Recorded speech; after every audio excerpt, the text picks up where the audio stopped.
Where are you with this deal? Do you believe this deal is workable, that it can actually be the start of lasting peace?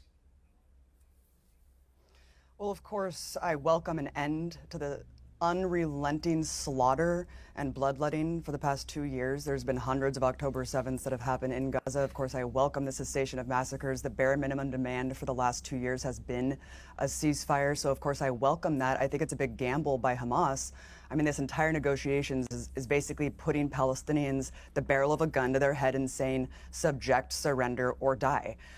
First of all, no Palestinians were at the negotiating table. It was Gulf client states speaking on their behalf, Netanyahu and Kushner, who's personally invested in the settlement process. Aside from that, they're talking about putting in a technocratic governing body by the likes of Tony Blair. I mean, this is basically cementing the subjugation of Palestinians, peers. And I think the most cartoonish thing of all is the demand for full demilitarization of Hamas and other armed factions. I mean, basically what that is saying is that the precursor and justification for genocide is the notion of armed resistance. Jonathan, let me finish.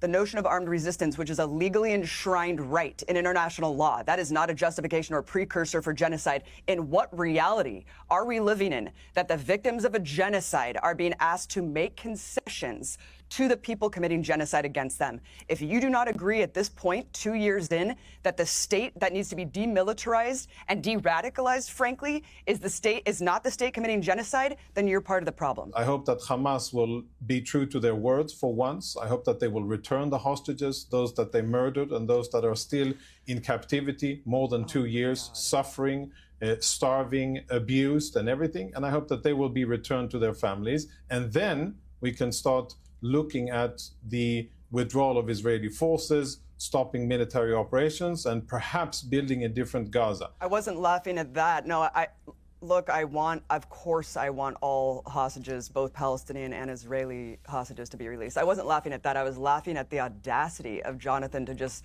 gaslight and lie and project everything that Israelis are doing onto Hamas and onto Palestinians. The audacity to look at Gaza today, which is completely demolished. We just saw the finance minister saying the demolition's done.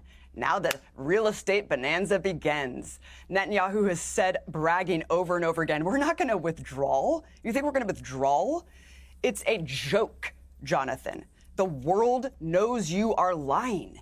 You have lost the plot. You know who can't come home? The 17,000 children that Israelis have slaughtered. So all of this is it's just absolutely insane that 2 years into this, we all know that you're committing genocide. The only people who won't accept that it's a genocide are Israelis. And you know what? I think that you know it's a genocide, Jonathan.